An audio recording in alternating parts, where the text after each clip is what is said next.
Alright, good evening everybody. This is your friendly voice Eckhard von Glan of Team Blue Flag Racing, coming to you live on PSR TV for the third round of the ETC, the European Team Championship.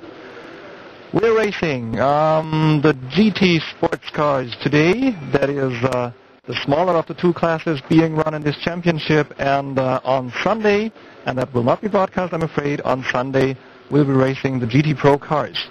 Well, welcome. Just as you join, warm-up is finished and the cars are now about to go on the grid.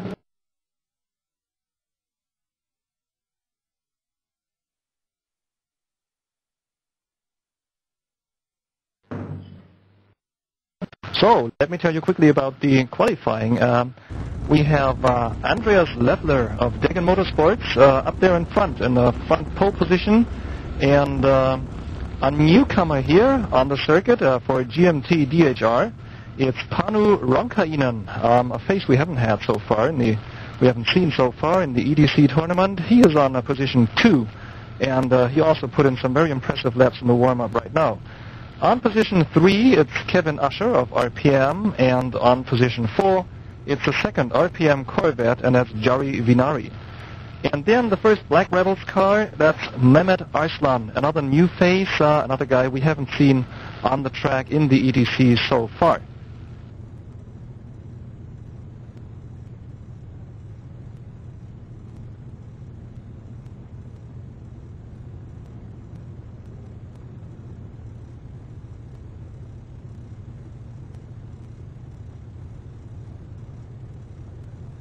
So, let me tell you a little about the standings so far in the championship.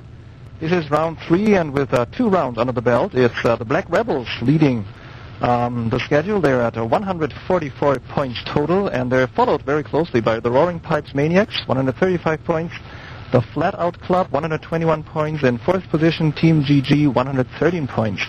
These 4 teams have pulled away a little from the other teams. It's Blue Flag Racing in 5th, 65 points, and then Amy Racing in 6th, Degan in 7th, the Burning Tires in 8th, GMT-DH 9, and Precision Motorsports actually bring up the rear there with so far 0 points, so all the best to them. So we're about to start the race. Engines are on, and there they go. Oh, brilliant start there by 2nd position, Panu Ronkainen. He's into the band first. Kevin Usher keeps his 3rd place. Andreas Leffler down to 2nd, and I see one of the Black Rebels actually having put in a very good start there.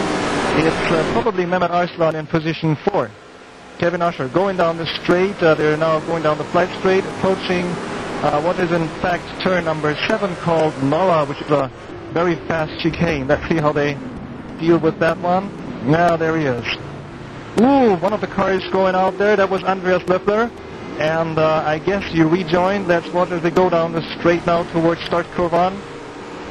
Yes, Andreas Leffler, I can see him there in the 4th position, so he's back on the track. Kevin Usher hot on the heels of Panu Ronkainen. Gee, I gotta get used to that name.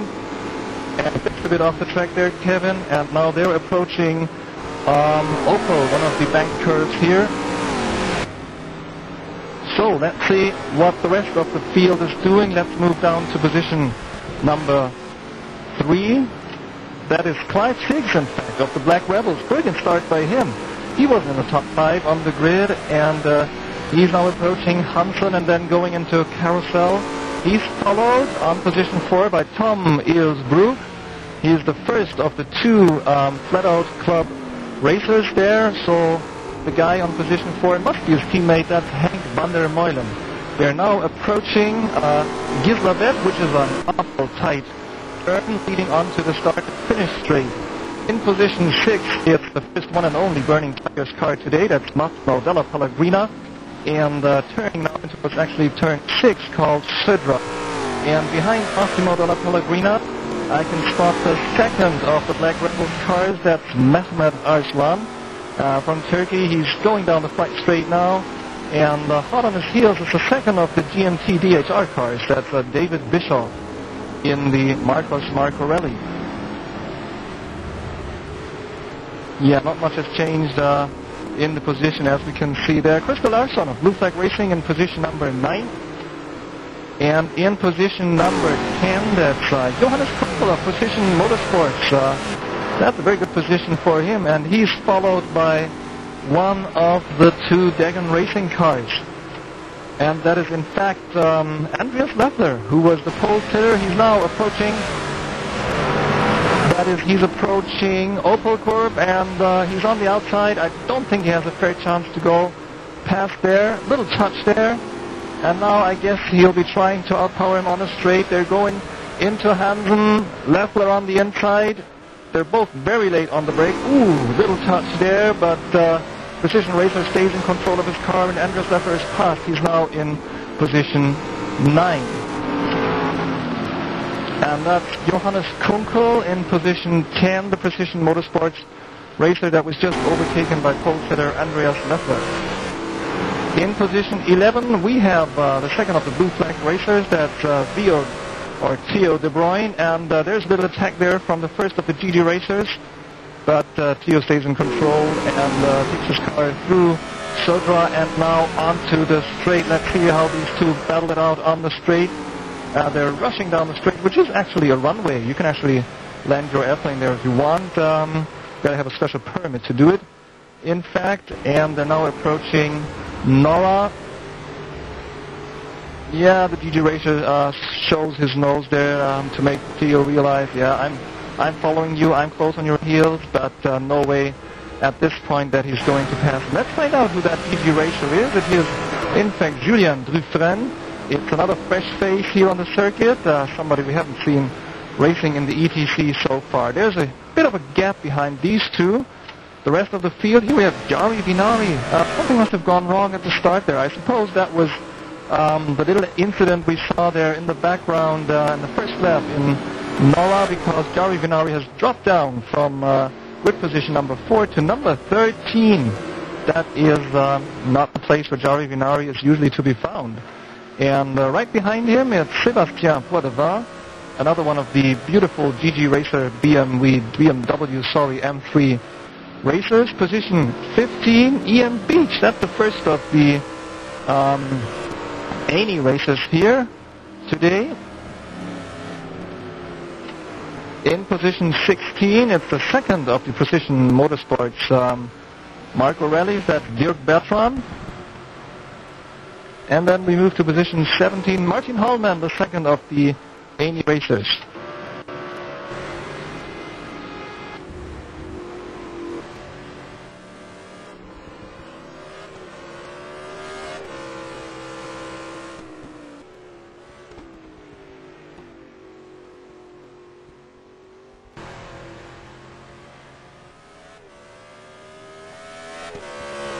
All right, folks, I just hear from my trusted source, from Jose, who is, again, at the top of my little camper here, trying to desperately cling on to his satellite dish, that, in fact, the hit in at the end of the first flag straight, that was one of the Black Rebels racers actually hitting Jari Vinari, something that must have escaped my attention. So we're back at the top of the grid, and it's still Panu Roncainen up there in front. I can tell you, it's a strange feeling to see one of the Marco Rally cars up in front. They're not exactly the fastest cars on the grid. It just goes to show you what kind of driver Panu Roncainen is. But he is followed very closely by Kevin Usher of Team RPM, so let's hope that Kevin can stay connected this time. He was in a very good position in the Nürburgring in the first round, and unfortunately then he lost connection pretty soon, I think in lap 3 or 4.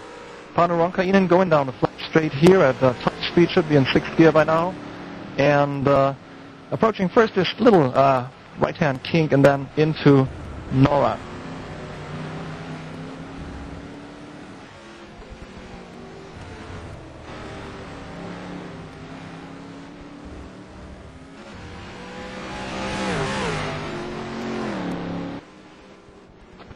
So the two of them seem to have put some distance between the two at the top here and the rest of the field. As the camera is, watch at this picture here, you can see all the cars in the back there, but there's a lot of free and empty space between Kevin Usher and the rest of the grid.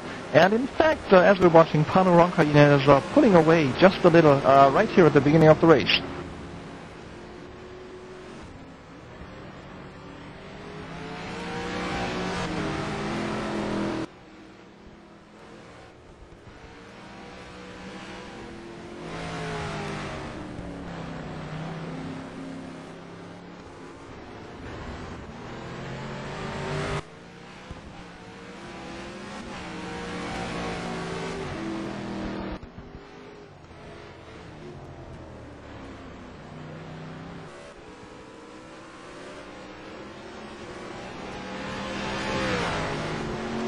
Okay, so let's move down the grid a little to one of the tight pack of racers here, to position 5.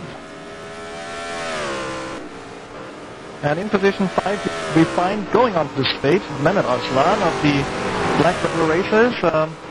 He used to be right close to his teammate Clive 6, but just before we switched to Mehmet Arslan, I could just see that Clive had a bit of a problem somewhere along the track, I guess somewhere up near Hansen. And in the background we see that one of the Degan racers moving up the grid must be Leffler, still trying to move up the grid there after he had some problems at the start. And he's in a fight with David Bischoff. That's the second of the GMT-DH racers. But right now we're following Mehmet Arslan, if I'm not mistaken. And he's in position 5, which is exactly the spot that he started from. So let's concentrate on that fight there between David Bischoff and Andreas Leffler. And there we have David Bischoff pulling out of Opel, now on the straight leading towards Hansen. And he's followed by Andreas Leffler, and I guess that Andreas will try to make a move. Now Andreas is very close indeed. They're touching a little there. Andreas on the outside now, going into carousel. I wonder if he'll try to come into a good position just before Gislaved, because Gislaved really is an awful little turn. It just actually is a bit more than 90%. And there he is. He goes through. He goes through. He's on the start and finish straight. So that means David Bischoff is down to 7, whereas Andreas Leffler is now up to 6. I think that's the big story of the race here. Andreas trying to regain the position that he lost at the start. Andreas trying to move up the field. If I'm not mistaken, he was down to something like 11 or 12. And he's now moving up the field at a very, very impressive speed. He's up to 6 again. So let's hope that he's putting in a good pit stop strategy and can make up something there. Ooh, almost an attack there by the muscler of David Bischoff of GMT-DH Racing on Andreas Leffler. It seems that the musclers are able to put in a very, very, very late break point on this track, especially at the end of the flight straight.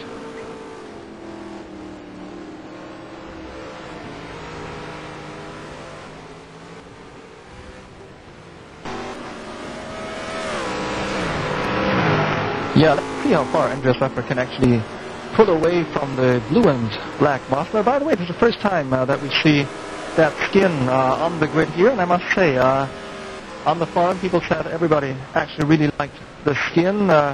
They also put in a really nice skin for the GT Pro car. They do the Aston Martin in the GT Pro. Andreas Leffler now in position 6, approaching the group that we will focus on now, which is the group position 5 and 4, and they seem to be really close. Let's move up one position there to position 5. That's Mehmet Arslan, and he is actually very hot on the heels of Tom Ilbrooks in the FlatOut racing car, and there's the second FlatOut racer, that's Henk van der Moiden, just in front of him. So that is a very, very impressive combination here. The two BMWs M3 going down the straight here, and braking into Nora, into turn 7.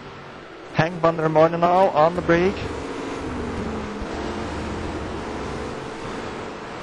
And the TBR Spiker seems to be just a bit faster in the turns, whereas the BMW seems to be just slightly better, seems to have a slight advantage on the long hanger straight. Henk van der Moiden leading the 3 into start Kurban.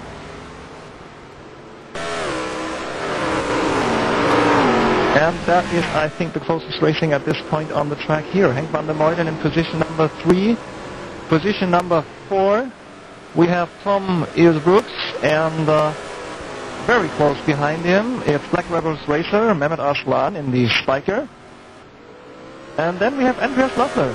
Watch this. This man is really fast. He's moved into position 6, and he's now in a position to attack Mehmet Arslan. I wonder how long he'll take to choose a good point to actually go past. But it looks as if Mehmet might be attacking the FlatOut racer there. No, he's staying behind there in that curve.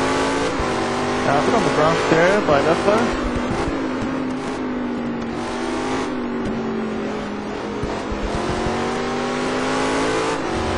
Yeah, I'm following the FlatOut racer very, very closely, but now we have to go off the throttle just a little in the middle of Sodra. I don't know if you noticed that. And that gave Leffler a slight advantage. And he's pulling to the side now. Leffler on the side of Mehmet Arslan. He's trying to outbrake him as they go into him. Nobody has to pull back. Arslan just manages to squeeze past. And this has actually given the fight now between Arslan and Leffler has given a bit of breathing space to the FlatOut racer there in front. Just having said this, Arslan is now hot on the heels of the FlatOut racer, who is, of course, none other than still Tom Ilsbrooks. And you can see these three are fighting so, there's such an intense fight here going on that the second FlatOut racer, Henk van der Meulen, has pulled away a little in position 3. Now they're moving into Opel. They're moving into Opel and Arslan. Arslan actually now on the side. Can he? No, he can't set. And this might be the chance now for Leffler. Leffler trying to move in. Nah, they don't touch. They're through, and Mehmet Arslan stays in front. He stays in front, but my God, what a fight this is. They're so close. It's a 90-minute race. They've done all of 12 or 30 minutes now, and they're slugging it out here for position number 4, 5, and 6. Very close now into start and finish straight.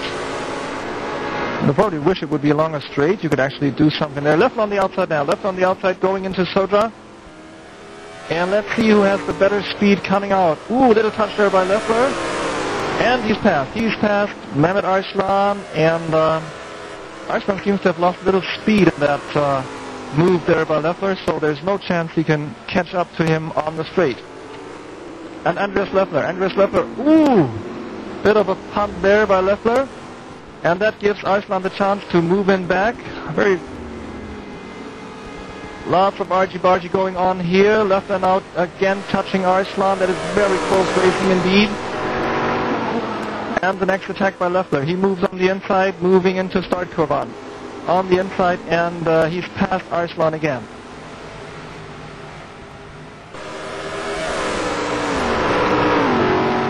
And now they're moving into Opel, and FlatOut racer Ilsbrooks still stays in front, but Leffler is really close. Oh, another touch there.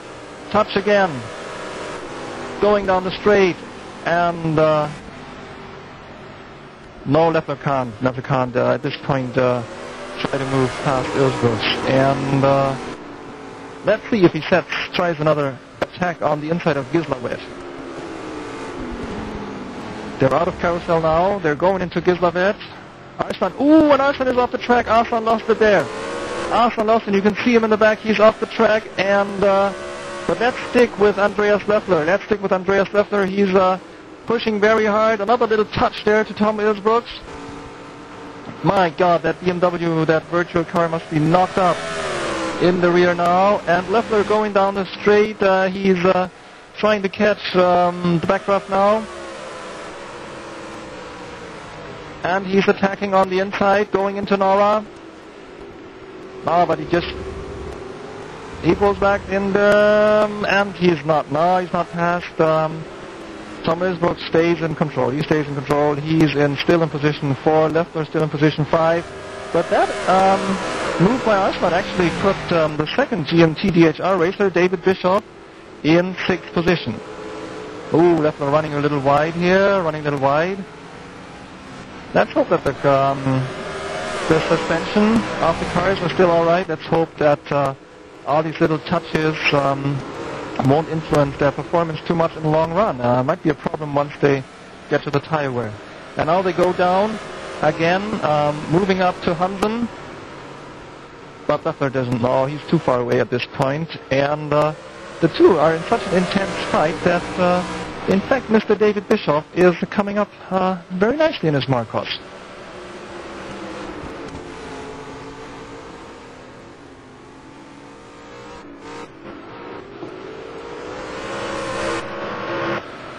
And now going down the start finish, it's still Leffler in 5 and Ilsbrooks in 4. And let's see what they're doing on the straight this time. Leffler holding back here. Trying to get out at top speed down, of course, the long straight, trying to stay there, very, very close as possible to his opponent of the FlatOut Racing team. Again, he's moving out on the right side. Both are braking now. And again, no chance of Andreas Leffler going past here. He's always very fast coming out of this turn. Let's see if he attacks before it starts to run. He's moving in. He's moving to the right side. Nope, too far away again. Too far away again. But I guess it's only a matter of time before Leffler's actually putting past. Just watch how the other FlatOut racer has has moved away from this fighting group, and just watch how David Bischoff is pulling in. And it might be that he is the lucky third in this pair. Oh yes, and now another touch there by Leffler. They're again approaching Hansen, the 90-degree turn. Leffler on the inside. Leffler on the inside. I think he's just basically waiting for a mistake there by Ilsbrooks, knocking him up a little, putting an enormous amount of pressure, and you can see Bischoff actually holding back. I think he's just waiting there.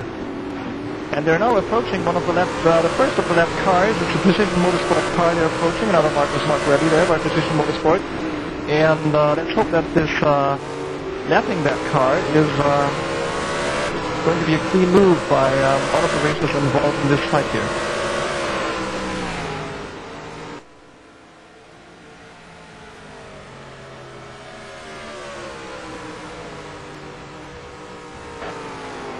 So, going into Nora again. Another touch there, another touch, and this time Ilsbrooks moves a little. And Ilsbrooks goes off. Ilsbrooks goes off, Andreas Leffler is through. Ilsbrooks was defending his line, moving to the right-hand side, and then he lost control, and now Andreas Leffler is through. He's in position 4. But he's now followed very, very closely by David Bischoff, who is trying to make his move now. Now that Leffler has just lost his rhythm just a little. Look at that. He's on the grass. He's on the grass. Bischoff now trying to move on the inside. Now he's staying back. And now Bischoff goes off. Bischoff goes off in Opel. Bischoff goes off in Opel, so that should put the second of the TBR racers in a very good position. Let's move down the grid a little after this fight has been resolved.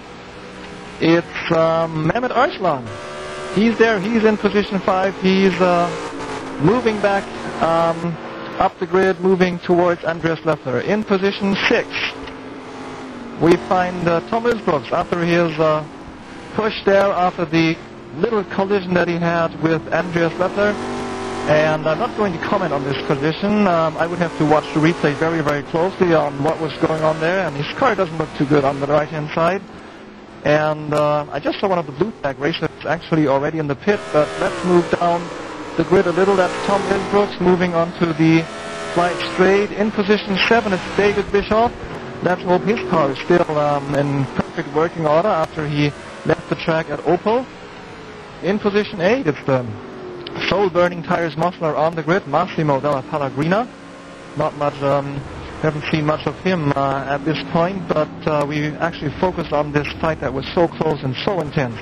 So let's give the others a chance to be on the screen. It's position 9 for Jari Vinari. I don't think he's happy with that. I think he can do much more than stay in position 9.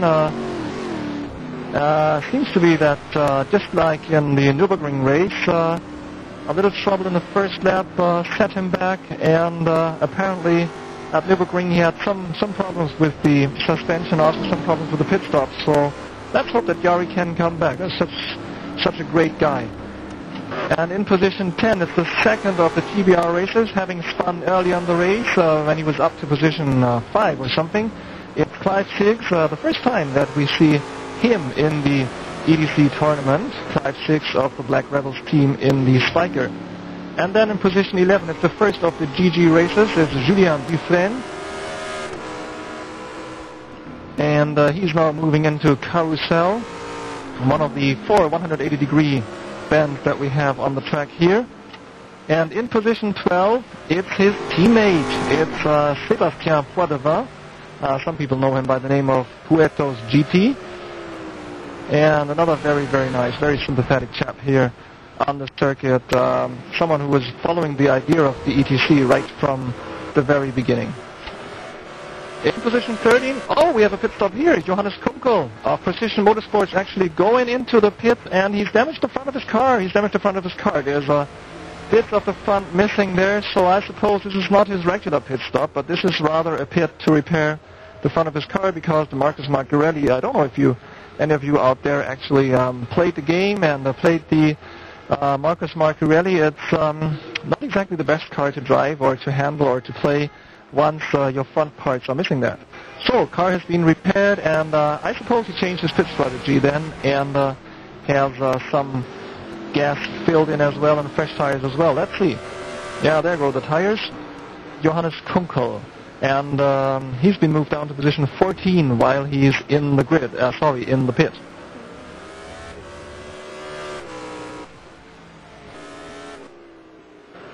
Now down to 15, but he should be almost done with his pit stop now. It's, I think, only a matter of seconds before we see him leaving.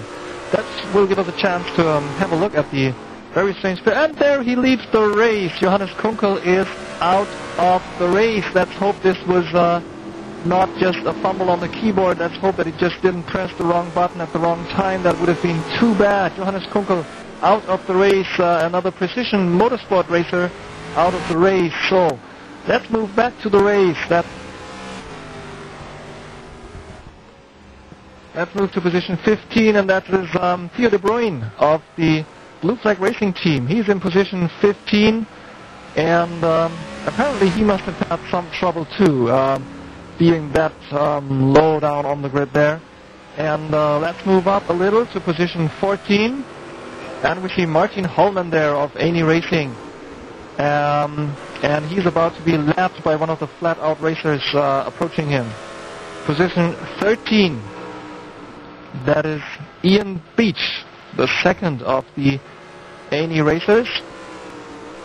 I don't know if he actually connected from the United States. I heard that he was in the United States. I don't know if he's actually based there or just on a trip there. And but he's with us tonight in the European Touring Car Championship. And so whatever the lines all over the planet, they seem to be working fine from wherever he is because he's still in the race.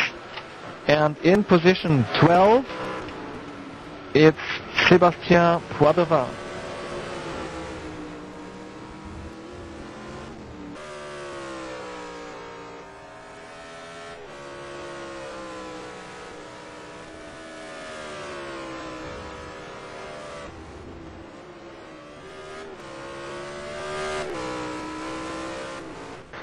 Okay, just had a little chat here with my cameraman, Jose, who's doing a perfect job tonight, and we decided to give the front runners some airtime and to check out who's up there in front. So let's see who's in front.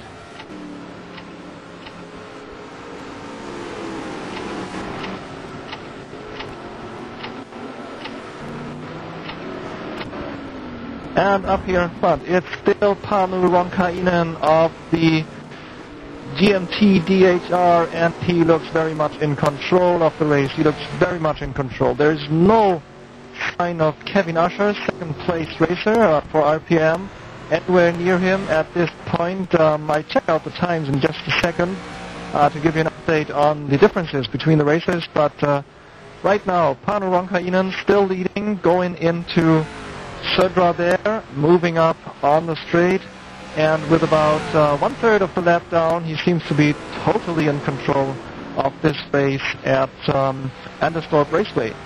In position 2, it's Kevin Usher in the RPM Corvette. And again, if you look at the screen here, there is a huge distance. Oh, and there we see the distance. That was a neat shot there by the camera. Neat shot. We see the distance between the leading driver, Panu Ronkainen, and Kevin Usher. That should be something like 4 to 5 seconds between them. Down the grid now, in position 3, FlatOut racer Henk van der Meulen. And he seems to be quite a bit away from Kevin Usher. In position 4, Andreas Löffler. He was moving up the grid very, very fast at the beginning of the race after he had some trouble in lap 1, but it seems that his car has suffered a little from that move up. There was a lot of argy-bargy going on, a lot of touches here, touches there, and he's running wide. He's running wide here as we follow him in and start curve on, and that gives the TBR racer in position 5, that's Mehmet Arslan, that gives Mehmet a chance to catch up. Andreas Lepper, he seems to have problems in the bank curves. He's always pretty much on the outside there. Now that looked pretty good. So we're still moving down the grid. Mehmet Arslan in position 5. Following Andreas Lepper, clinging on. Very good race by Mehmet, I would say, at this point. And in position 6, we have a huge fight going on. Let's stick with this fight. That looks like a perfect fight here. Tom Mills-Brooks in position 6 for the FlatOut racers. In position 7, it's David Bischoff, teammate of the Lease Raider. Sorry, mates. And, ooh, a touch there. And Ilschbooks is out. And David Bischoff stays on track and deciding just for a second whether he should move on. And he's moving on. And he's followed by Jari Vinari. And let's check if Jari Vinari can actually take advantage of this situation. Let's check if he can now get into a good position to attack David Bishop at the end of long straight. And there he makes his move. Jari makes his move. He's on the inside. But no. Just as we found out before, the Marcos Marcorelli in the hands of the GMT-DH driver seems to have an amazingly late break point.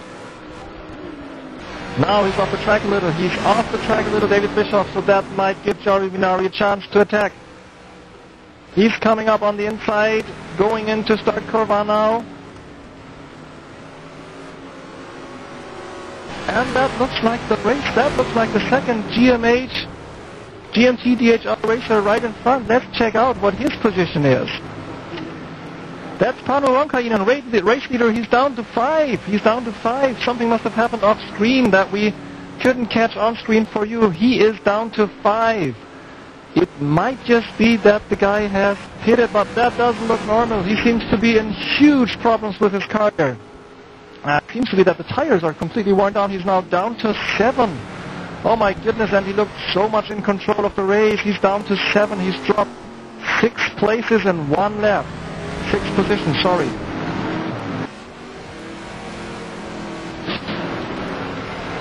And he seems to be going really slow, very slow there. And the car looks absolutely herky-jerky on the track. Moving this way and that. Look at that, he's sliding out of the curves. There seems to be no grip at all.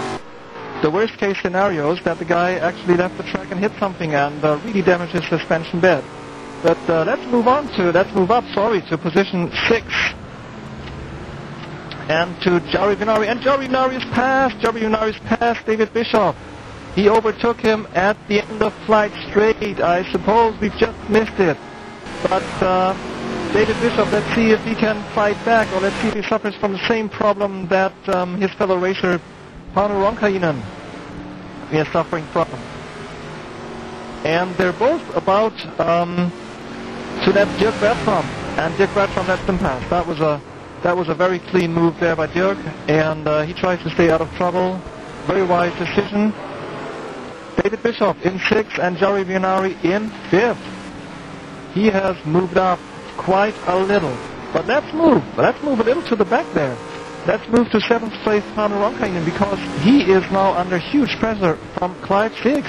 Clive 6 moving in on Panu Ronkainen. They're now in carousel. And watch Panu Ronkainen's car. It's all over the place. He has tremendous difficulty just keeping the car straight, just keeping the car on the groove, on the best track, on the best line. And he managed to pull away a little from Clive 6, but I can tell you, he's going to be sweating at this point. He's going to have a whole lot of work to do on his wheel. And Clive 6 is lining up. He's lining up, coming out of the Södra Kurvan and going down the flight straight. I wonder if he might make a move at the end, but the distance seems just to be too far. Panu Ronkainen breaking into Nora, and still followed by Clive 6. That's some dramatic action going on here. So let's move up to the very front of the grid and let's check who is actually the race leader at this point.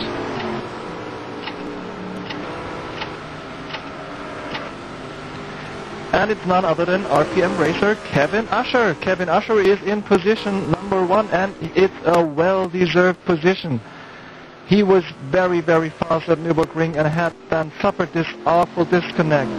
And he's been doing a great race so far here in Anderstorp. With about 35 minutes of the race gone, he is in position number 1. His RPM Corvette seems to be doing just fine.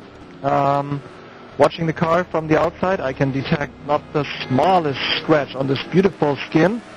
And watching the car move, everything seems to be going very, very well for Kevin Usher. And let's check the distance to a second positioned racer, who should be one of the FlatOut guys. And there he is, Henk van der Meulen in the second position. So, dig that. As they go down what used to be the start and finish straight actually at this point, that should be something like 4 or 5 seconds between race leader and second position. So the race is still wide open, I'd say, after 35 minutes here.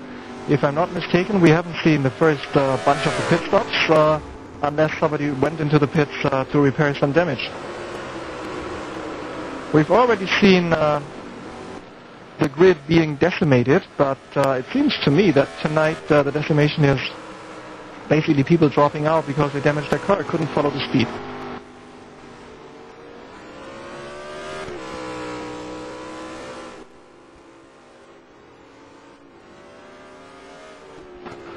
Right, we're still with Henk van der Meulen. Second position, a brilliant result for him, for Team FlatOut. It would actually earn him 23 points, or earn the team 23 points. And with the second FlatOut racer, Tom Isbrook, still on the track, they could wind up with a huge amount of points tonight. Alright, let's check out the other positions as we move down the grid, the way we are wont to do on EDC and PSR TV here tonight. Let's move to position number 3. And position number 3, it's the first of the TBR spikers. It's Mehmet Arslan. A brilliant race by him so far. And it used to be that he was close to Andreas Leffler, with Andreas Leffler in front. But here he is, Andreas Leffler. Andreas Leffler in position 4. He's down again.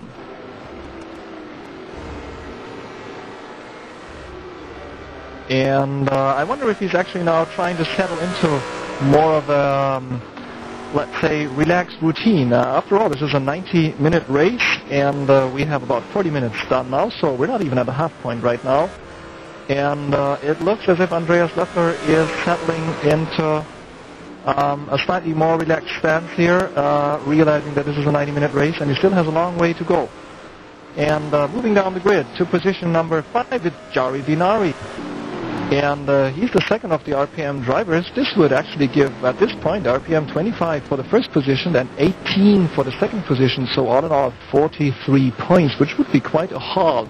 That would be the total that the Black Rebels hauled in the last race at Manicourt.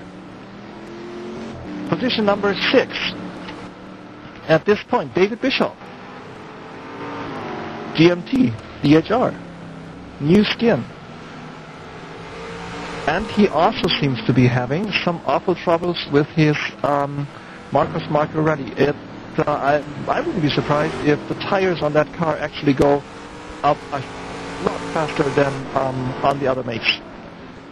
He's followed very closely by the second of the TBR spikers, that's Clive 6. And the people who know him know that Clive is, well, should I call him a reserved driver? He's a real gentleman racer. He's very, very patiently waiting for his chance. I think he's the ideal racer for a 90-minute race. You can see him just taking like 20, 30 minutes just watching, waiting all the time until he finds a space where he can make his move, until he finds just the slightest problem in the line of the guy in front. And you can see that here. And there is the problem. David Bischoff going off, and Clive 6 is passed. Clive 6 is now moved up to position number 6, which puts the Black Rebels in a good position. They have a car running at 3, a car running at 6, so they're very strong contenders to defend their top position here. Okay, Clive 6 in position 6. Still followed by David Bischoff in position number 7. But let's check out who is in position number 8. And that is the erstwhile race leader, Pavel Ronkainen, and still his Mosler is all, sorry, not his Mosler, his Marcos Marcorelli is all over the place. Watch this, as he moves into this turn there, car is sliding, moving out of the turn. Now he's into carousel, if I'm not mistaken. And the car is itchy, the car is all over the place. And he's now approaching Gislaved, which is an awful turn, even on a sunny day with a perfect car, and he manages that very nicely. Pavel Ronkainen in position 8 and in position 9, and we just saw there one of the Degan boys in the pit. In position 8, Julien Dufresne of the Team GG. He is moving up the grid by doing a cautious and steady race. He's definitely found his pace, he's definitely found his rhythm, and he's moving up the grid. Position 8 at this point. Position 9 at this point. That is the Burning Tires racer Massimo Dalla Pellegrina. And again, here's another racer who definitely has found his pace on this track. And he's pretty close to Dufresne. If you watch the distance right now, Dufresne is just there. You can watch him just there in front of Massimo Dalla Pellegrina. In position number 10. It's the second of the GG racers. It's Sébastien Poidevin. Right now breaking into Nora, and he seems to be doing a pretty lonely race at this point of the race. Not very much going on in front and in the back. Position 11. Again approaching Nora, and you can see Tom Isbrooks, his car has been battered. You can see the battering to his car. It's the left rear light doesn't work anymore, and there's bits pushed in on the left-hand side and on the right-hand side. He is in position 11. He used to be way up on the grid, but it might just be that he's already done one of his pit stops. Position 12, there we find Andreas Beffler, and I suppose that was the Degan car we saw in the pits right now. So he should be having done his first pit stop, and that's why we find him down to position number 12. Position number 13, it's Blue Flag racer Theo de Bruyne.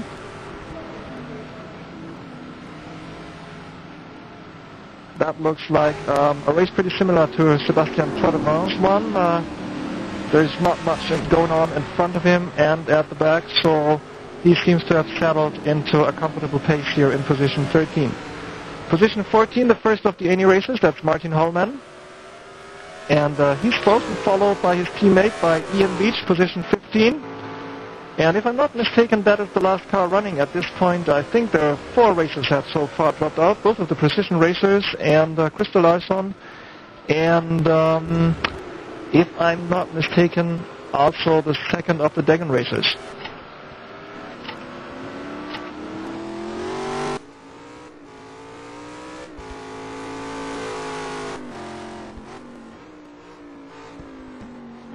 And as I...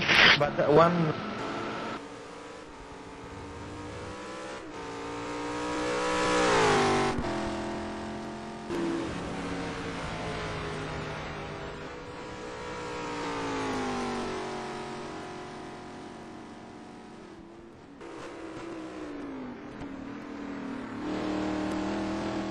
Okay, I've just been given notice by Jose that you might not be seeing the same skins that I see, especially when it comes down to the GMT-DH skins, because apparently they're not on the server yet.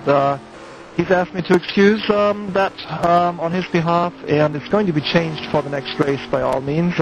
I'll just put in a description of the screen one of these days for you in about 10 minutes or so that you have a clear visual image of what the GMT-DH car actually looks like with its beautiful new skin. But right now, if I'm not mistaken, Jose, we're at the top of the grid, aren't we? Yeah, we are following my teammate Mehmet. Yeah, and there he is, Mehmet Arslan of TBR. He's in position 1 now. I think that's because we're in the pit stop session now, and watch him slow down, He's approaching the pits now. We've caught him right on time, and let's see if he can defend his first position in the pits, which I would doubt very much, or let's see how far he has to move down while he's in the pits. So Mehmet Arslan going into the pits at this point. It's 45 minutes of the race over, so he's definitely on a one pit stop strategy.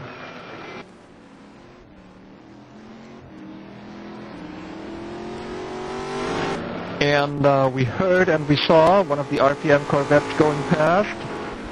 And we heard and at this point we didn't see another car going past, and he's moved down to position 4, Mehmet Arslan.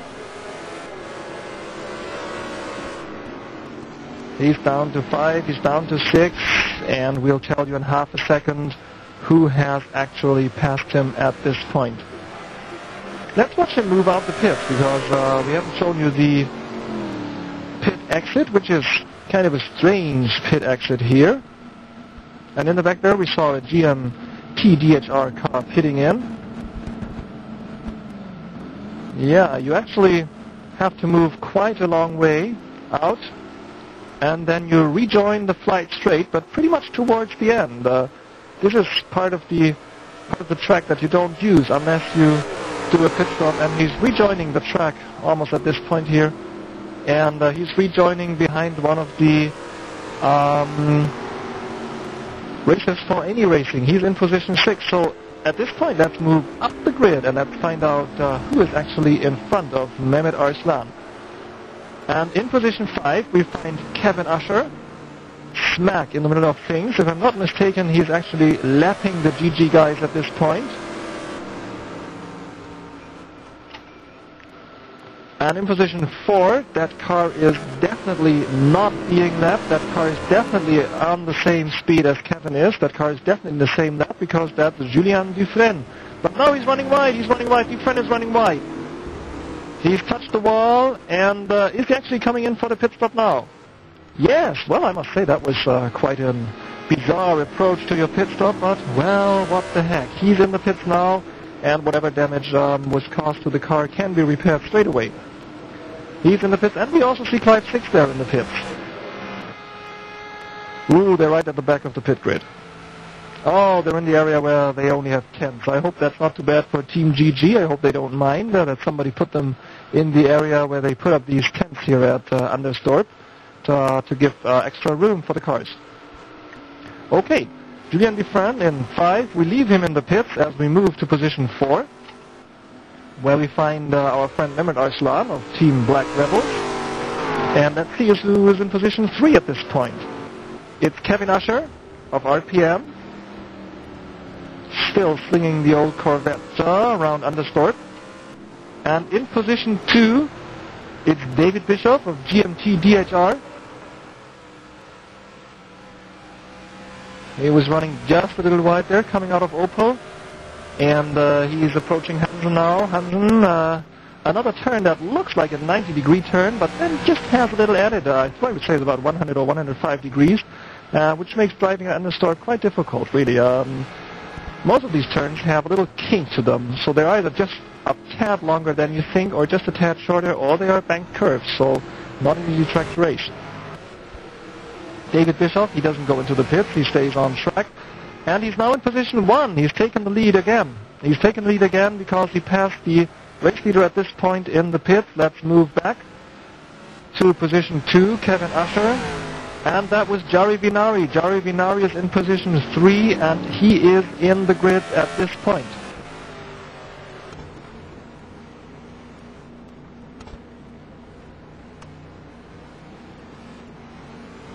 Alright, while Jari is in the pits and while the camera follows Jari out of the pits, let me quickly give you an update of the distances in time between the racers.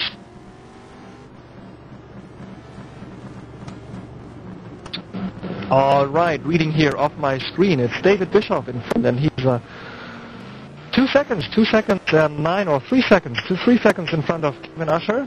Third place, Mehmet Arslan has a 30-second gap to the leader.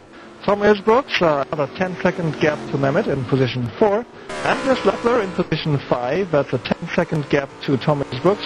Clive 6 in position 6, and he has, he has a 50-second gap to the leader, which is a 5-second gap to Andreas Leffler. Jari Vinari actually rejoined in position 1, 2, 3, 4, 5 in his Corvette. That's a 45-second gap to the leader and an 8-second gap So the closest two at this point on the grid are Jari and Andreas. We're going to join them in their battle in half a second. Let's have a run down here. Julian Dufresne and David Bishop is pitting at this point. Julian Dufresne, he is in position 8, 1 minute down to the race leader, Massimo Dalla Pellegrina, 10 seconds away from Julian, position 11. Panu Rankainen, just a second away from, Massimo Dalla Pellegrina. And then the cars in the grid are already left, which is Sebastian Poitevin, Theo De Bruyne, Ian Beach and Martin Hallman. They are 1 lap down, 2 laps down for Martin. Alright, that's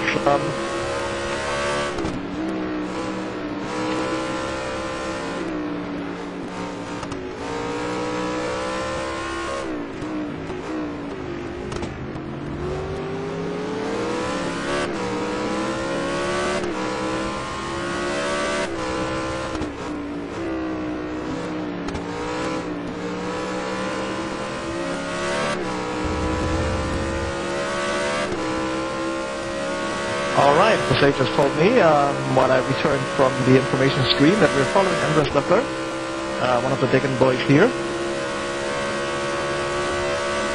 He is hot on the heels of Jari Binari. As you can see Jari's car here in front, that's the orange Corvette, and Andres Leffler in the yellow energy car, in the yellow Degan car, in the yellow BMW M3 virtual rendition following Jari Binari. They're now moving into start Kurvan. And this is a very close battle.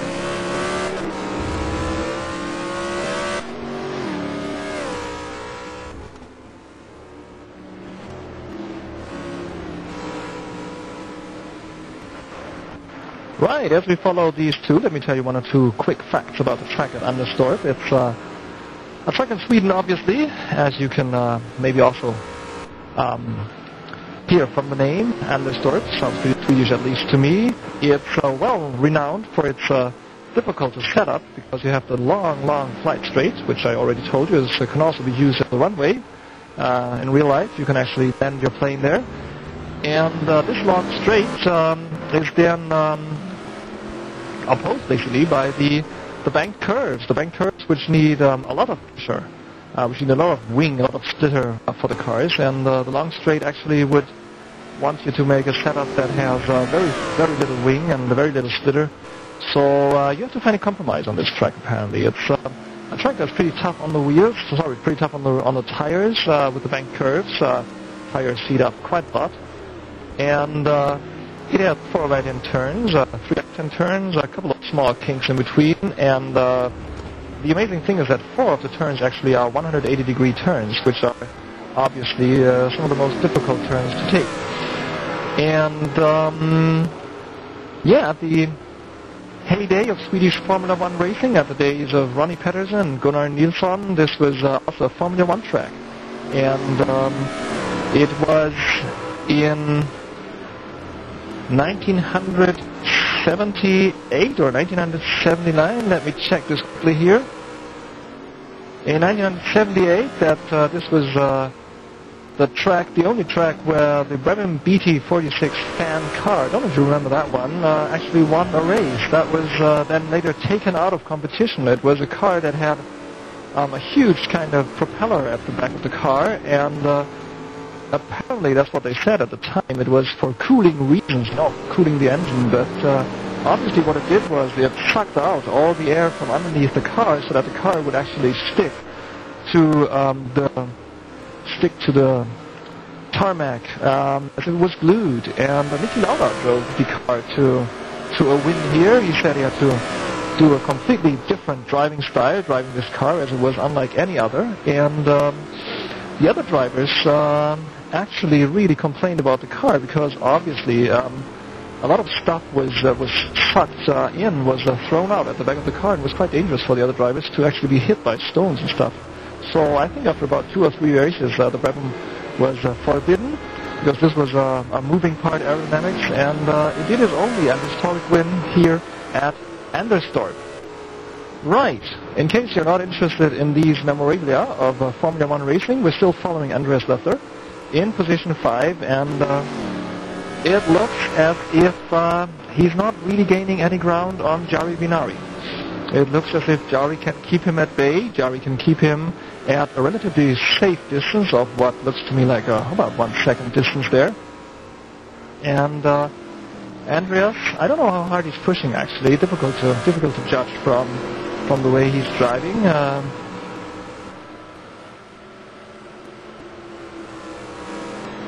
But I think he is pushing quite hard. I think he's pushing quite hard, trying to reach Jari, and we can see one of the FlatOut racer there in front of Jari. Let's move up to Jari Vinari.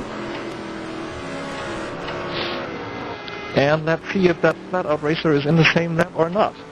And he is. That's position 3. That's Tom Isbrooks. So these three are actually battling for position. And, I mean, dig this. The race is 55 minutes gone. We're almost 2/3 gone in this 90-minute race. And position 3, 4, and 5 are that close. Tom Isbrooks, he's in position 3. His race has had quite some ups and downs. If you remember, he had a nasty little touch with Andreas Leffler in about the same spot that we're in now. And he had to leave the track. And the Leffler went past. And right now he's under attack from Jari Vinari. And those of you who know Jari, he's the kind of racer like Live 6, like I explained before. He's the kind of racer who can just wait patiently for, you know, like minutes and minutes and minutes and minutes. I never had this experience myself because with a slow racer like me, Jari is past before you can say hello and goodbye. But in this case, with a fast guy like Tom Isbrooks, he's just waiting. And but he's now very, very close, very close. He's moving out, but no, he's pulling back. And he's moving out again. He's moving out, going into Hansen. Going into Hansen. Leffler at the same time trying to make a move on Vinari. Leffler trying to make a move.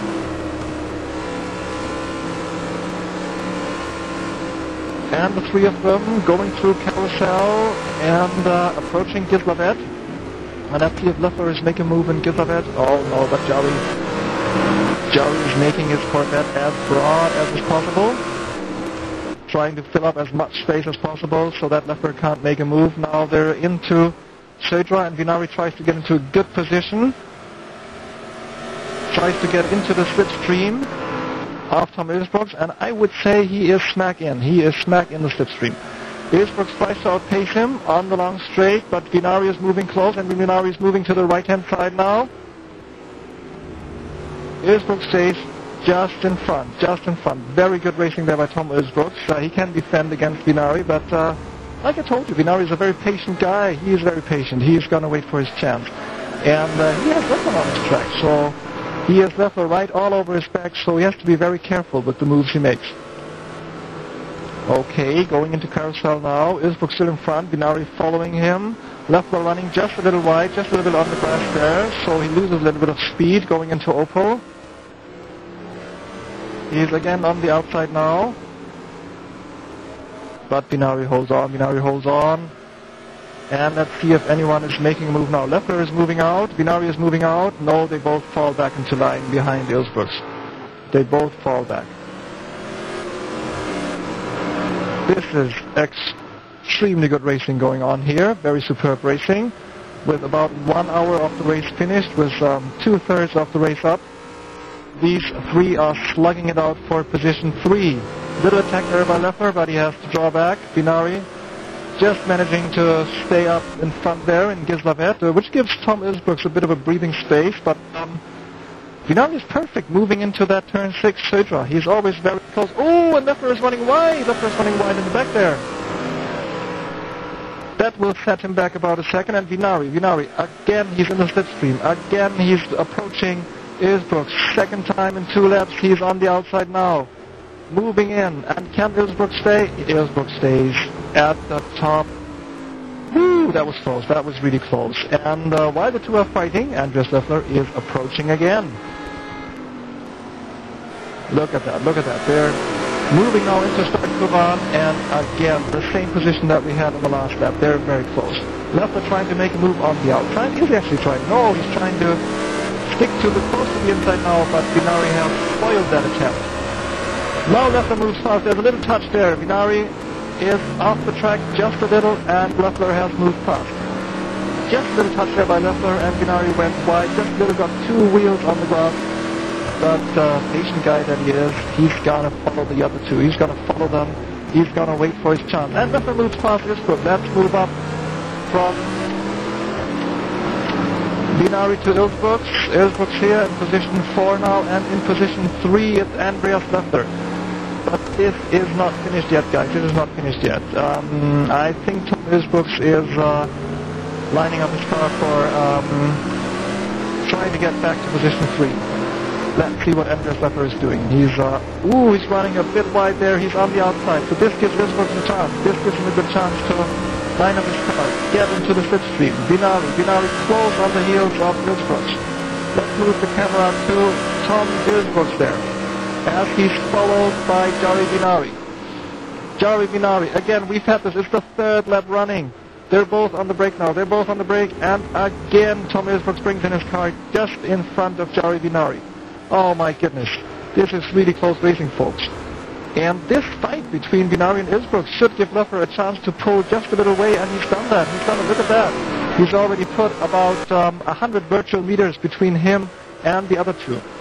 Ilsbrooks running a bit wide in start curve. Just a little, but no chance for Binari. But Binari is very close again. Look at that, he's attacking. He's moving into the inside of Opel. That's an extremely difficult place to attack. Extremely difficult. Now he's holding back. Tom Ilsbrooks stays in front of Jari Binari, and Leffler now has all the time in the world to move away. This is probably not what Binari thought it would be. And watch this, it's 5-6, I think, coming up in the back, sneaking up on these two as they're fighting. Let's move from Tom Ilsbrooks to Jari Binari, and from Jari Binari to the TBR Racer. And yes, indeed, it is Clive Siggs. Clive Siggs has moved up, and he's following these two now. They're battling, and he has sneaked up. So let's see if we can just profit from this situation. Let's see if we can make a move on one of these two.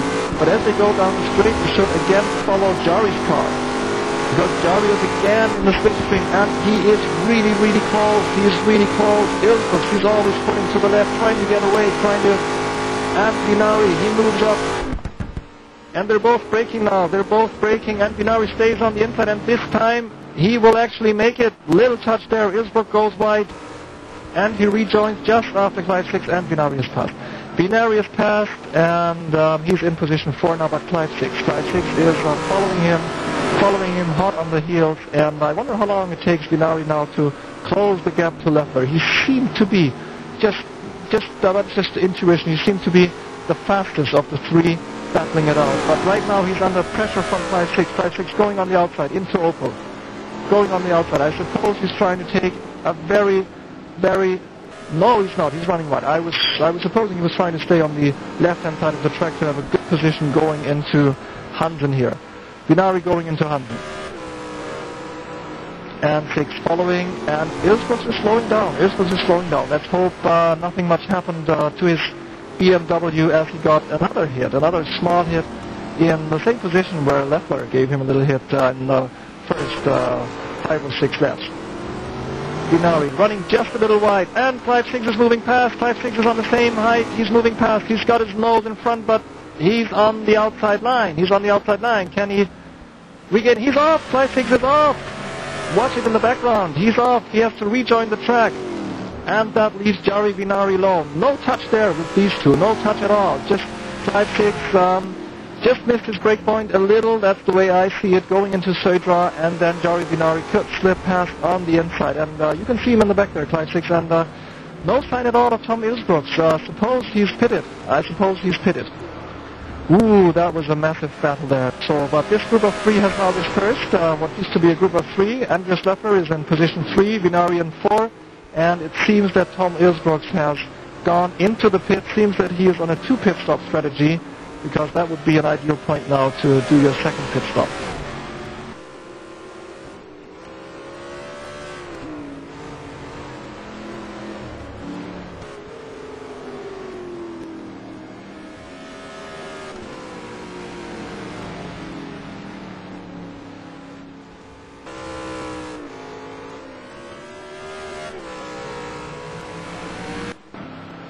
Alright, we're moving back up the grid, and this is the front runner at this point. It's none other than Jari's teammate, Kevin Usher. So RPM seems to be heading for great things here at Anderstorp. They have a car in 1, they have a car in 4, and both cars seem strong, both cars seem to be doing fine, and both drivers, in fact, seem to be alert and up to the situation.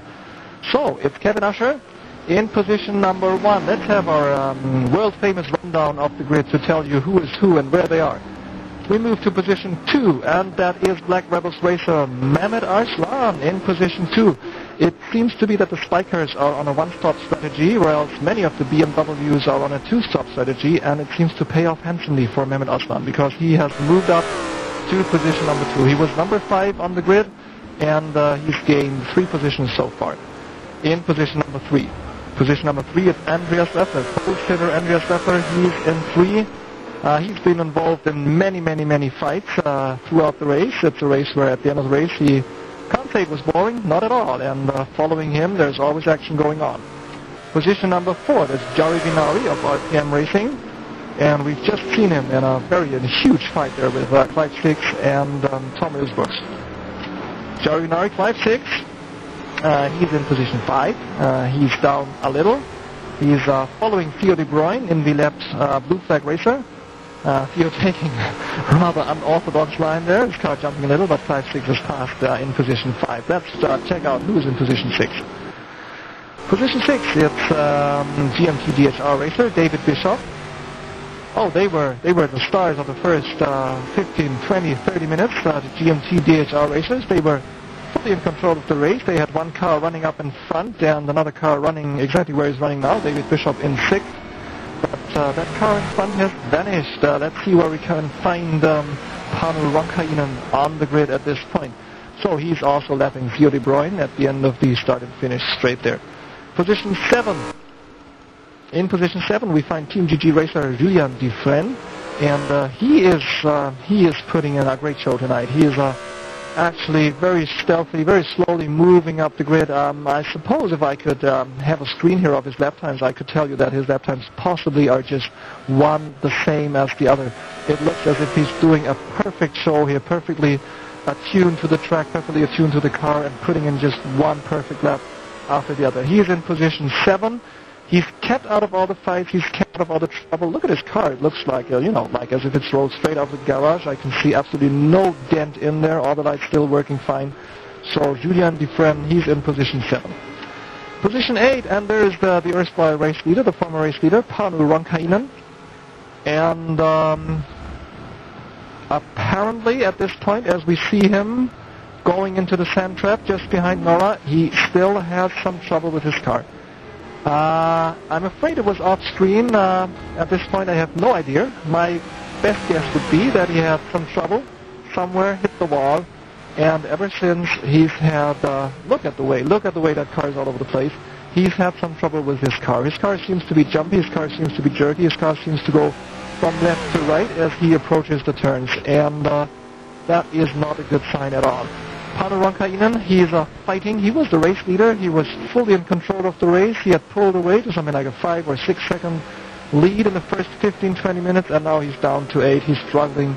He is fighting. And in position 9. And it's about the same position he's had all through the evening. Massimo Dalla Palagruina, another racer who's found his speed on the circuit, another racer who's putting in a very consistent show. Great show by him here, Massimo Dalla Palagruina, in the Burning Tires Muscle. It's a pity he's alone tonight. It's a pity that the other Burning Tires racer couldn't make it tonight, and because the Musclers, the Burning Tire Musclers, they're always good for some action here on the tracks. And he also seems to be doing his laps like the proverbial Swiss clock. He's from Italy though, but never mind. Position 10, it's FlatOut racer Tom Ilsbrooks, and he has been off the track a little. He has been beaten, he has been pushed, he has been roughly treated. I suppose he's not the happiest of racers out there. Position 10, he can do way better than that, but look at this car, there's a huge dent on the right-hand side. He's now approaching the place where he gets beaten. He's now approaching the place where he gets pushed up. That's exactly the place where there were 2 touches. I guess, if I remember correctly, one by Leffler, one by Vinari. And at this point, still, I don't want to comment on all these moves. We have to wait for the replays. We'll have to wait for the guys to cool down. And then let's see what we come up with. So, Tom Ilsbrooks in position 10. Position 11, Sebastian Poitevin, second of the GG Racers in the extremely beautiful BMW skin there put up by Team GG. Following his line, doing his race, staying out of trouble. Team GG, they can actually just, you know, pack in their cars at the end of the race, move them to the next track because they're going to be fine. There's nothing on them. You don't have to put the brush to the paintwork anywhere. They're spick and span. Position 12. It's my teammate. It's Theo de Bruyne. Theo de Bruyne, he's running in 12. And he has a little damage on the right side of the car. If you watch the front there, there's you can see that the glass screening off the light. And, ooh, he's passed one of the Any racers who turned there. But that car was a lap down. There's no change in position for Theo de Bruyne. But that was close, He had to brake, he had to avoid the Any racer turning there. And Theo de Bruyne moving into start and finish now. And in position 13. That's the second Any racer, that's Ian Beach. Ian Beach in 13. And in 14, Martin Holman, and I guess that's the car we just saw spinning. Martin was the car we just saw spinning. That's the second of the Any racers, and he is down in 14. Which will give him a nice 9 points if he stays in that position till the end of the race. And that's the last car running because position 15, as we move to position 15, we see a car parked in the grid. That's Henk van der Meulen, second of the FlatOut racers. So they're down to the one car running down to Tom Ilsbrooks in position 10. That's a shame. The two were putting up a big show at the beginning of the race. All right, this is where we are. Let's move back to the race leader.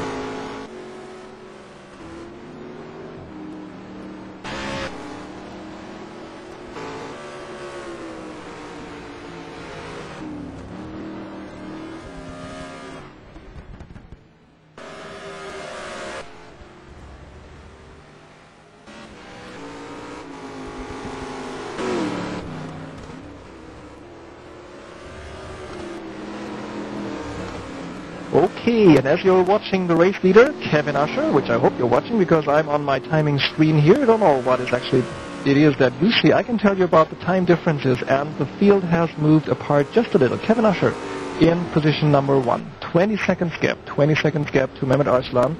With 15 minutes to run, it looks as if Kevin Usher can come away with a clear victory here. Andreas Leffler in 3. He's 20 seconds away from Mehmet Arslan. He's 43 seconds away from the race leader. But he is followed closely. By Jari Vinari in position 4. He's just 0.3 of a second away. They're both running head to head. We'll watch that fight in half a second. In 5, Clive 6, 49 seconds from the race leader. David Bischoff in 6, that's 56 seconds away. In 7, Dufresne, 1 minute and 10 away, and Panu Ronkainen in 8, the last of the non-lap racers, 1 minute 25 away. Massimo Dalla Paraguina, Tom Ilsbrooks, and Sebastian Poitevin, they're all 1 lap down. Theo de Bruyne, he's 2 laps down, and the 2 Any racers, Ian Beach and Martin Holman, they are 3 laps down. But now let's move to Jari Vinari because he is again closing in on Andreas Leffler. He is again in the position that he likes most. He is waiting for his move to be made.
Okay, I just get a little note here, little pink slip of paper from my trusted cameraman, Jose Estrada, who's, as I like to tell you, on the roof of our little pink and green camper, clinging to his satellite dish so that everything moves fine. We've had all kind of technical troubles in the ETC tournament, but there's always something new. It seems that the TeamSpeak server was down. And, but then again, it seems that it's back up. It seems that Jose managed to get everything back together, and it seems that you can again listen to your favorite ETC voice, to Eckhard Foglan. And we're following, I hope we're following Jose. I hope we're following Jari Vinari in position number 3. And I hope that we're able to watch the fight between him and Andreas Löffler just 3 laps or so ago, while the voice was off, and Löffler was running wide in Södra at the end of the start and finish line, and Vinari could slip through, which gives RPM position number 1 and position number 3 at this point in the race, with TBR racer Mehmet Arslan snugly between the two in position number 2. Well, race is almost up, 10 minutes to go, I would say, roundabout. So that should come down to about 8 laps or so, or 6 laps or so here at Anderstorp.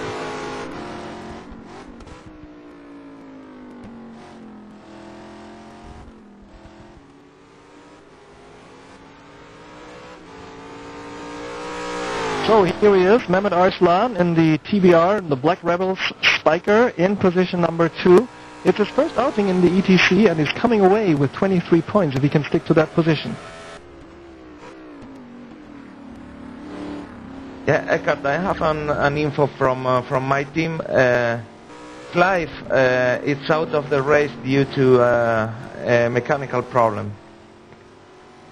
All right, another little pink slip has reached my desk here. It's another bit of info from Jose Estrada, and he tells me that Clive Siggs has reported mechanical failure. That was the reason why he was out. So, while I pass this information on to you, and while you're still watching Mehmet Arslan, let me give you another quick update of the gaps between the racers. We now have 1, 2, 3, 4, 5, 6 racers still in one lap. That's Kevin Usher, still in position number 1, an impressive show by the young RPM racer here. But Mehmet Arslan is actually closing the gap. He is now 16 seconds down. He used to be 20 seconds down. He's gained 4 seconds in the last 5 minutes.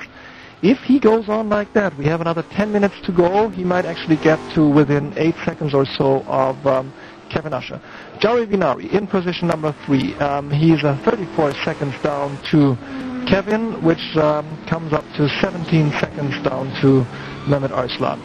Another 15 seconds away, Andreas Löffler in position number 4. It has been an eventful race for Andreas Löffler of Degan Racing. Julien Dufresne of the Team GG, he has moved up to position 6, folks. What a great race for him. What a great, consistent, fair and perfect race for him in position 6. He's 1 minute and 8 seconds away from race leader Kevin Usher. In position 7, Tom Ilsbrooks. He's the last of the cars that's not lapped. 1 minute and 31, 1 minute and 30 away from race leader Kevin Usher, which means 10 seconds away from Julien Dufresne. And I forgot one racer. I forgot Team GMT-DH Racer, Panu Ronkainen. He is in position 6 actually. 1, 2, 3, 4, 5. Yes, position 6. He is at 120. He's the guy who's 10 seconds away from Tom Ilsbrooks.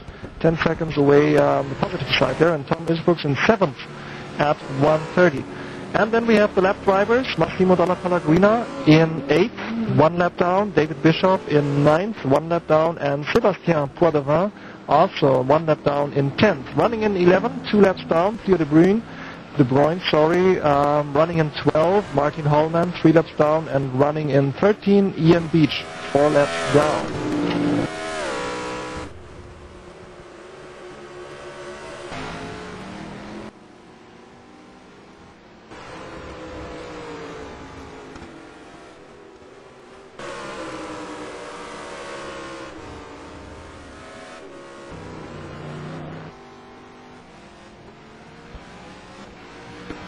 Right, another little nod from my cameraman, and he tells me that we're following Kevin Usher, the race leader. and he is just 6 or 7 minutes away from a win, from his first win in the ETC. It's of course not the first win in his long and shiny race career in online racing, but it looks as though he is going to do it today. He is going to be the race winner today.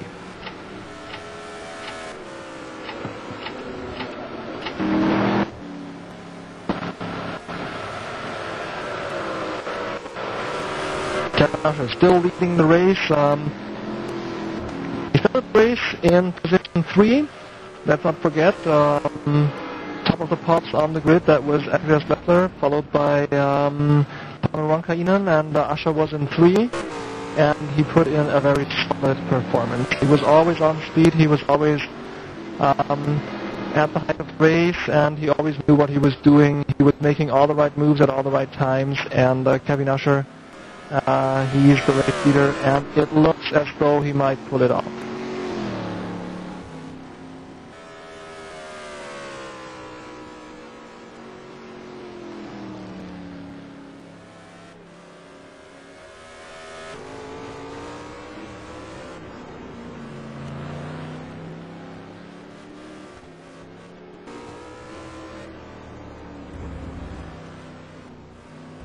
Alright, with the distances of the cars to each other that I just spelled out to you, about 15 seconds between the racers at most of the grid there.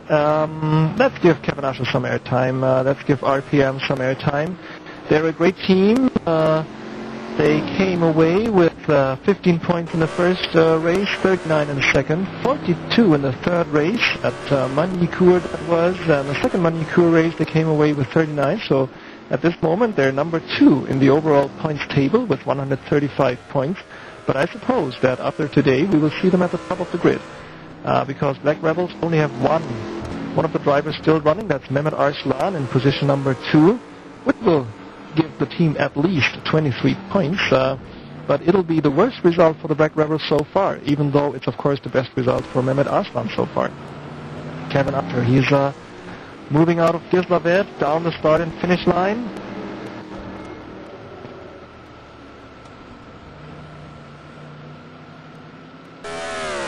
Mehmet is out. And I've just received news that Mehmet Arslan is out of the race. Oh my goodness, what has happened? What has happened to him? Let's check that. If we move to the second positioned car, that is Jari Binari. So RPM is all set for 1-2 here at Anderstorp. Yeah, my teammates are. You have the microphone on. Yeah, my teammates just say that also Mehmet had mechanical problems. His engine blew up. So I think. Okay. I think in TBR we have to change our engines or something. Okay, I've just received news from Jose. Another mechanical failure for the Black Rebels. Mehmet Arslan's engine blew up. And with just 2 or 3 minutes to go, it can't be more than a lap or 2 for the race leader to go now. Oh my goodness, what a disaster for the Black Rebels. Both cars out, both cars running strong. One of them position 2, one of them position 6, and they're both out. This hands position number 1 and 2 handsomely and nicely to RPM. It's Kevin Usher in front, it's Jari Vinari in 2, and they seem set here for a tremendous success. 1 and 2, this will give them a grand total of 48 points. Dig this.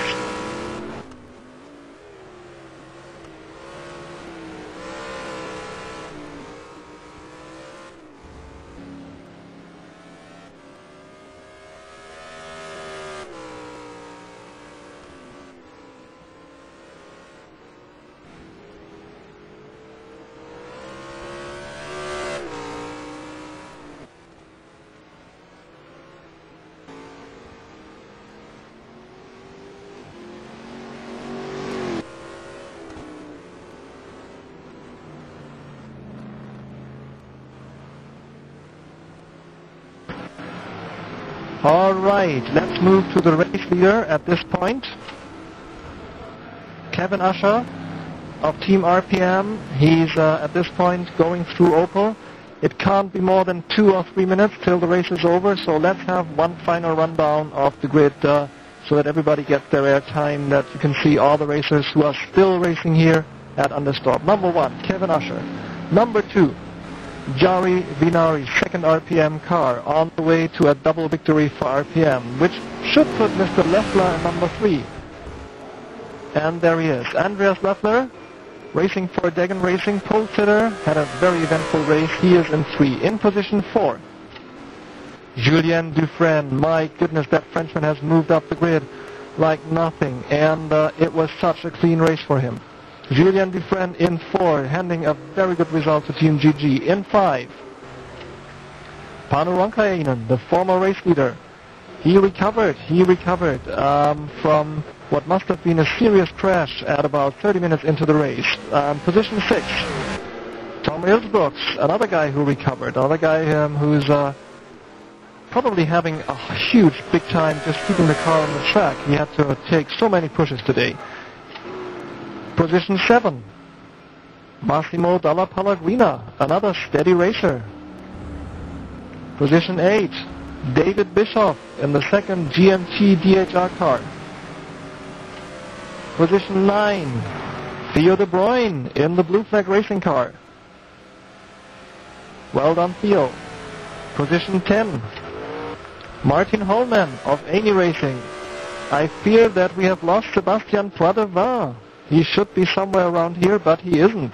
Position 11, Ian Beach, second Amy racer. So both of them still going, both of them in the points, of course. Position 12, and there he sits in the pit, and look at that, the front of his car is damaged. Sebastian Poidevin, after a superb race, he must have lost it somewhere in the last 1 or 2 laps. So that means we're moving back to the race leader. I'm with you. Yeah, Eckhart, I'm speaking live. Eckhart is, Sebastian is with us. You can interview him. Oh, bonsoir, Sebastian Poidevin. Bonsoir. What happened to your car? Bonsoir.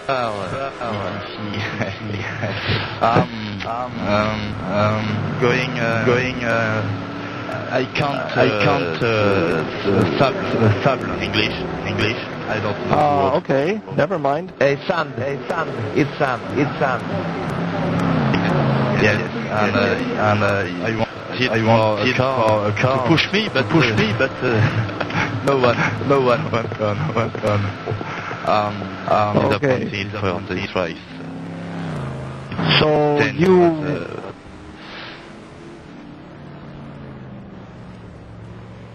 you were in position 10, and then you actually had to leave the track. Were you pushed by another car, or was it your own problem? Myself. Dommage. But yes. another day will be better. Yeah. Of course, there's always another day, there's always another race. But I feel very sorry for you, Sebastian. You looked perfectly set. You had a perfect rhythm to go. And sorry that you couldn't make it to the last. Thank you very much for this very short interview. Sebastian Poidevin of Team GG. Thank you very much. Thank you, Ricard. Au revoir.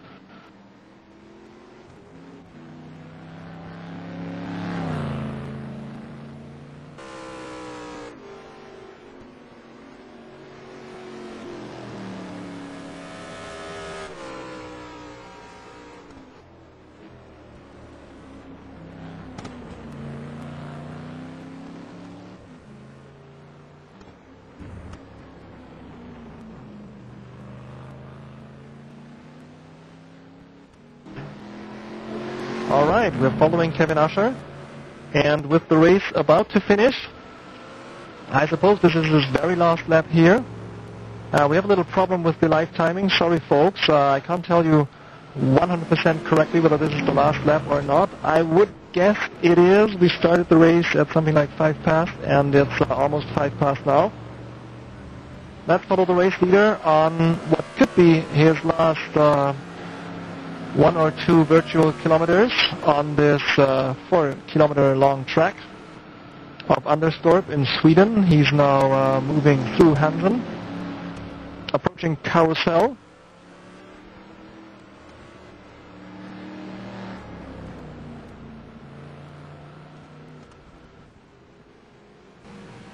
And he's past Gislaved now. He's onto the start and finish line, and he's flashing his light, and he's in. He's the race winner of the 3rd round of the EDC tournament, first race of the 3rd round at Anderstorp. So let's move to the 2nd position. And there we have him, Jari Vinari in the 2nd RPM. He's also moving into Gislaved. And we see him going down the straight. No flashing lights for him. And Jari Vinari in position 2. That is Andreas Löffler of Team Degan Racing. He is in Carousel. Running just a little wide there, but never mind. It's the very last seconds of the race for him. Last time he's through Gislaved. He's on the start and finish now. And he earned what's going to be the bronze medal in Formula 1 racing, Andreas Löffler. In position 4, Panu Ronkainen, another racer, going through Carousel for the last time. Panu Ronkainen, who was in position 1 for the first. He is now on the start and finish. He was the 2nd on the grid, 2nd after quali, and he is in 4th. That's a brilliant result for GMT-DH. And Tom Isbrooks in position 5. He's over the line right now. Position 5 for FlatOut. And that is the end of the race, because all the other racers were left. Let me give you a quick rundown of the positions. 6, Della Pellegrina, sorry. 7, David Bishop. 8, Theo De Bruyne. 9, Martin Holman. 10, Julien Dufresne. 11, Ian Beach. And 12, unfortunately out, and we heard him in the interview, Sébastien Poitevin. Okay, folks, it's been a great race here at Anderstorp. It's been a great show. We've seen some great battles there for position, and we see a double win for Team RPM, Kevin Usher and Jari Vinari, the 2 Corvettes in number 1 and number 2. We have Kevin with us. Yes, Jose just tells me that Kevin is with us for an interview. Kevin, hello and good evening to you, and congratulations. Thank you, guys. I'm so glad it's already done now. How was the race? Was it really difficult here at Anderstorp? Yeah, the start was quite tricky. You know, it's always hard, the first turn after the long straight. But it went good, and then I saw, I don't know his name actually, he had some problems. I didn't know what happened. I thought he pitted or something. But so I was first, and from then on it wasn't really a big problem to carry the win home. Brilliant, brilliant. Yeah, we watched you, and it was an impressive race by you. You were always on pace. And what did you feel when Jari Vinari, your teammate, was in position 2, just behind you? Yeah, we had some problems with TeamSpeak. Somehow was terminated from the server, so I couldn't talk to him during the race when 20 minutes were left. But it was a great feeling when I saw him on the left side of the screen turning on P2. Yeah, brilliant. Thank you, Kevin Usher, for this interview. That was a very interesting point of view there from the winner of the race at Anderstorp in the GT Sports class. Thank you very much, Kevin. Thank you. Goodbye. Bye.